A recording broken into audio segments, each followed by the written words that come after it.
بسم اللہ الرحمن الرحیم۔ لاکھوں کروڑوں درود و سلام محمد مصطفیٰ صلی اللہ علیہ وسلم اور آل محمد پر۔ میں عمر دراز گوندل ہوں۔ جب چراغ بجھنے لگتا ہے تو وہ ٹمٹماتا ہے، اور وہ جو آخری ٹمٹمانا ہوتا ہے وہ ایک طرح سے بڑی تڑپ والا ہوتا ہے۔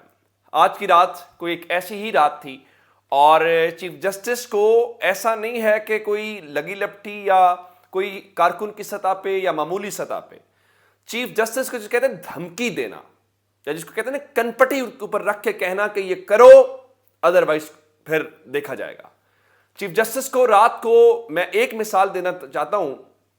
حکومتی وزراء نے اپنے آفیشیل ٹویٹر ہینڈل تک کو استعمال کر کے کہا ہے یا ہمیں فل کوٹ دو یا جسٹس عمر عطا بندیال گھر جاؤ۔ میں آپ کو یہ بات بتا دوں، اس کی ایک مثال عطا تارڑ کی ایک ٹویٹ ہے جس میں عطا تارڑ یہ کہتے ہوئے نظر آ رہے ہیں کہ آپ کے پاس نہ لیگل اتھارٹی ہے نہ مورل اتھارٹی ہے۔ میں نے اس پہ لکھا کہ بالکل ٹھیک ہے، عطا تارڑ کا قصور نہیں ہے، اس کی وجہ یہ ہے کہ اللہ تعالیٰ غریق رحمت کرے رفیق تارڑ صاحب کو، وہ ان کی وراثت کو لے کے چل رہے ہیں، اور یہ وہی شریف خاندان ہے، یہ وہی عدلیہ ہے، اور یہ وہی تارڑ خاندان ہے۔ وہ ایسی حرکتیں کرتے آئے ہیں اور اس وراثت کو آگے لے کے چلتے ہیں۔ اس طرح سے رات کو انہوں نے باقاعدہ طور پہ چیف جسٹس کو کہا ہے کہ آپ ریزائن کریں، اور ٹویٹر کے اوپر آپ دیکھ لیجیے جا کے اس چیز کو، سارا کچھ جو کچھ انہوں نے کیا ہے۔ لیکن میں آپ سب کو یہ بتانا چاہتا ہوں کہ آج رمضان المبارک کا بہت ہی مبارک دن، جمعے کا دن ہے، یہ دوسرا رمضان کے اندر جمعہ آیا ہے، اور اللہ کا شکر یہ ہے کہ ابھی تک کی جو خبریں ہیں وہ بڑی پازیٹیو خبریں ہیں، اور ان کے اوپر ایک اور جمعہ بھاری پڑنے والا ہے۔ پازیٹیو خبریں کیا ہیں؟ دیکھیں، یہ اس وقت دو مقابلے ہیں۔ مقابلہ ہے طاقت کا اور مقابلہ ہے آئین کا۔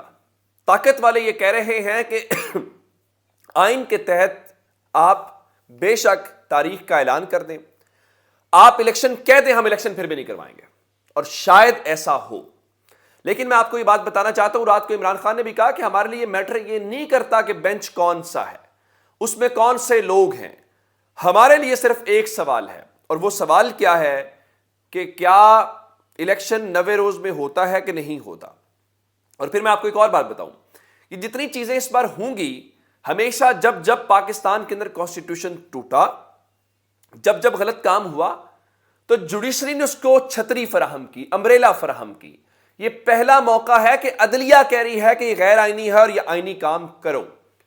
تو اس بار جس نے مخالفت کرنی ہے اس کے اوپر سیدھا آرٹیکل 6 ہے۔ میں ایک مثال دینا چاہتا ہوں، اگر 90 روز سے زیادہ نگران حکومت ایک دن بھی چلی تو وہ یوزرپر ہوں گے، وہ غاصب ہوں گے، وہ قابضین میں شمار کیے جائیں گے۔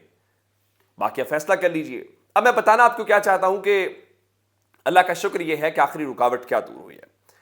خبریں یہ ہیں کہ چیف جسٹس نے تمام دباؤ کو مسترد کرتے ہوئے یہ فیصلہ کیا ہے کہ وہ الیکشن کے حوالے سے جائیں گے۔ الیکشن کا فیصلہ مانا جاتا ہے، نہیں مانا جاتا، امپلیمنٹ ہوتا ہے نہیں ہوتا، یہ بات کا مسئلہ ہے، لیکن چیف جسٹس یہ سارے کہہ رہے ہیں جی ان کو جسٹس منیب صاحب نے اور جسٹس اعجاز الاحسن صاحب نے اوور شیڈو کیا ہوا ہے۔ میں آپ کو یہ بات بتاؤں، ایسا نہیں ہے، وہ بچے نہیں ہیں، وہ تاریخ کے اندر اپنا مقام نام لکھوانا چاہتے ہیں کہ ایک ایسا chief justice against all odds, اس نے کوشش کی، اس میں کامیاب ہوا یا ناکام ہوا، وہ ایک بات کی بات ہے۔ تو اللہ کا شکر یہ ہے کہ یہ آخری رکاوٹ آج کی رات کی جو تھی وہ دور ہو گئی ہے، اور چیف جسٹس ڈٹ کے کھڑے ہیں۔ یہ جو آپ کو اس وقت کہا جا رہا ہے کہ استعفیٰ دینے والے ہیں، ان کو ساری رات یہ دباؤ ڈالا گیا، وہ نہیں مانے۔ ہاں ایک بات ضرور ہے، آج بینچ کے حوالے سے یہ ہو سکتا ہے کہ مندوخیل صاحب بھی الگ ہو جائیں، یہ ممکن ہے آج، کیونکہ حکومت کا خیال یہ ہے کہ وہ ایک بار پھر بینچ توڑوا کے، یا بینچ ٹوٹ گیا تو شاید اس سے ان کو فائدہ ہوگا۔ الیکشن نہیں رکے گا۔ پاکستان کے اندر یہ پہلی بار عوام کا حق ہے، اور عوام کا حق مارا جانا، دیکھیں یہ چیزیں ریزسٹنس ہوں گی، اتنا آسانی سے نہیں ہوگا۔ جس کے پاس طاقت ہو، جس کے پاس سب کچھ ہو، وہ کبھی آپ کو چیزیں ہاتھ سے نہیں جانے دے گا۔ تو یہ چیزیں آپ نے اپنے سامنے رکھنی ہیں۔ دوسرے نمبر کے اوپر وہ جو بڑکے مارنے والے ہیں ان کی خبر بھی سن لیجئے، چونکہ کہا جا رہا ہے کہ ہم عمران خان کو اور تحریک انصاف کو اس نہج پہ پہنچا دیں گے۔ یہ مانے یا نہ مانے، تحریک انصاف اس ملک کی سب سے بڑی اس وقت حقیقت ہے، اور حقیقت اس لیے ہے کہ لوگ ان کے ساتھ کھڑے ہیں اور وہ عوام کی بات کر رہے ہیں۔ اب تحریک انصاف کو مذاکرات کی پیشکش کی گئی ہے، اور یہ مذاکرات کی پیشکش حکومت اور بڑکے مارنے والے رانا ثناءاللہ کی طرف سے کی گئی ہے، اور کیا کہنا ہے کہتے جی عمران خان کو مائنس کریں، عمران خان کو آپ سائڈ پہ کریں اور اس کے بعد ہم آپ سے مذاکرات کرنے کے لیے تیار ہیں۔ اور یہ فرمایا جی ہم تو 1 سال سے ملک کو ڈیفالٹ ہونے سے بچانے کی کوششیں کر رہے ہیں۔ آپ تو کہہ رہے تھے ڈیفالٹ کا خطرہ ٹل گیا ہے، آپ تو کہہ رہے تھے کہ عمران خان اگر رہتے تو ڈیفالٹ ہو جاتا، تو ہم نے عمران خان کی حکومت کو نکال کے ڈیفالٹ سے پاکستان کو بچا لیا ہے۔ اور رہی بات کہ آپ کہتے ہیں کہ عمران خان کو سائڈ پہ کرنا، پاکستان کے اندر ہمیشہ سے حکومتیں گرانے کے بعد یہی ہوتا ہے، پارٹیاں توڑی جاتی ہیں، لوگوں کی وفاداریاں، جنہوں نے عمران خان سے وفاداری تبدیل کی، راجہ ریاض سمیت پورا گروپ پٹ گیا، کوئی ان کا پرسان حال نہیں ہے، چاہے وہ علیم خان ہو چاہے وہ ترین ہو۔ اب اندازہ کیجئے کہ اگر ابھی تک آپ تحریک انصاف کے اندر الیکٹیبلز کو نہیں توڑ سکے تو پھر آپ اندازہ کر لیجئے کہ پاکستان کی گراؤنڈ ریالٹی کیا ہے، اور عمران خان کو آپ مس نہیں کر سکتے۔ اور آپ ڈیفالٹ کی باتیں کرتے ہیں، اندازہ اس بات سے کر لیجئے کہ پاکستان کے زر مبادلہ کے ذخائر میں ایک بار پھر بڑی کمی ہوئی ہے، اور 35 کروڑ ڈالر کم ہونے کے بعد یہ کوئی 4.25 ارب ڈالر کے آس پاس آ گئے ہیں۔ اور اس وقت وہ کہہ رہے ہیں کہ جناب سعودی عرب سے یا فلاں فلاں جگہوں کے اوپر ہمیں ایشورٹی لے کے دیں۔ اور تحریک انصاف بہت واضح ہے، مثلا یہ سارا کچھ ہوتا ہے تو اس کے بعد ہوگا کیا؟ کیا چیف جسٹس فیصلہ دیں گے، فیصلہ نہیں مانا جائے گا تو خاموش؟ اپریل آ گیا ہے، عمران خان اگر پچھلے سال اپریل سے نہیں بیٹھے، اور عمران خان کے نکلنے سے پہلے پاکستان کی قوم سڑکوں پہ نکلے تھی، عمران خان تب نکلے تھے۔ تو میں آپ کو یہ بات بتاؤں، لوگوں کی غلط فہمی پچھلے 1 سال میں بہت دور ہوئی، ان کی مس کیلکولیشن تھی، اب ایک بار پھر ہوگی۔ فواد چودھری نے آپ کو بتایا، ان کا جی ہمارے پاس کوئی اور وے فارورڈ الیکشن کے علاوہ نہیں ہے، اگر الیکشن روکا گیا تو ہم ریسٹوریشن آف کانسٹیٹیوشن یعنی آئین بحالی کی تحریک چلائیں گے اور ہم سڑکوں کے اوپر نکلیں گے۔ اور حکومت کیا کہہ رہی ہے؟ حکومت نے اب چیف جسٹس کے یا باقی پر کاٹنے کی کوشش کی ہے۔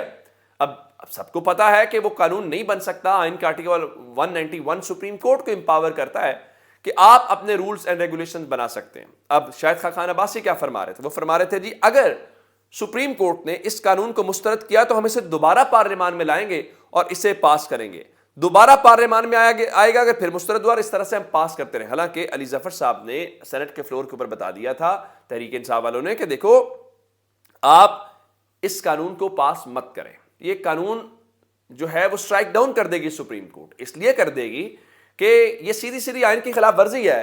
ایک خاندان کے لیے پاکستان کے آئین کو اور قانون کو نہیں بدلا جا سکتا، لیکن ظاہر ہے کہ ان کو سمجھ کیوں آئے گی، وہ تو اس وقت کسی بھی حد تک جانے کے لیے ہمیں تیار دکھائی دیتے ہیں۔ ایک خبر ذرا اور لے لیجئے، بلاول جو ہیں وہ پاکستان کے اندر کم ہی نظر آتے ہیں، لیکن انہوں نے ایک وزارت خارجہ کے اندر افطار ڈنر کیا جو کہ ایک روٹین کا میٹر ہے، جس طرح سے امریکی صدر ناشتے کا اہتمام کرتے ہیں اس طرح سے ایک روٹین کا میٹر ہے۔ لیکن پہلی بار طویل عرصے کے بعد جو بھارت کے ڈپلومیٹ ہیں پاکستان کے اندر، سینئر بھارتی سفارتکار، انہوں نے بھی شرکت کی ہے، اور وہ اس کے اندر جو یہاں سے دعوت گئی انہوں نے قبول کر لی۔ چلیں اچھا ہے یہاں سے ہوا، ادروائز اگر وہ قمر زمان کائرہ کے ساتھ بیٹھے ہوئے تھے، اگر یہ عمران خان کے دور حکومت میں ہوتا تو پتہ نہیں کیا کچھ فروش لگایا جاتا کہ انہوں نے وہ بیچ دیا ہے۔ اب سب اچھا ہے، اور یقیناً بھارت کے ساتھ بہت ساری چیزیں ہماری ٹھیک ہو جائیں گی، مذاکرات بھی ہوں گے، ہمارے بارڈرز بھی کھل جائیں گے، کیونکہ ظاہر ہے عمران خان صرف رکاوٹ تھا۔ ایک خبر اور، آج تحریک انصاف نے ایک کال دی ہوئی ہے، سپریم کورٹ والی خبریں اپنی جگہ پہ ہیں اظہر مشوانی کے لیے، اور اظہر مشوانی کافی دنوں سے لاپتہ ہیں، غائب ہیں، کسی کو کوئی پتہ نہیں ہے وہ کہاں پہ ہیں۔ گو کہ پیر کے روز لاہور ہائی کورٹ نے کہا ہے کہ ان کو بازیاب کروا کے عدالت کے سامنے پیش کیا جائے۔ تحریک انصاف نے آج بروز جمعہ 3 بجے تمام جو شہر ہیں یا تمام جو اضلاع ہیں ان کے جو پریس کلب ہیں وہاں پہ سولیڈیرٹی کا اظہار کیا ہے۔ ظاہر ہے اس کے اوپر آواز اٹھانی چاہیے، کسی انسان کا بھی اس طرح سے چلے جانا، منظر سے غائب ہو جانا ایک بہت بڑا سوالیہ نشان ہے۔ اپنا بہت سا خیال رکھیے گا، خدا حافظ۔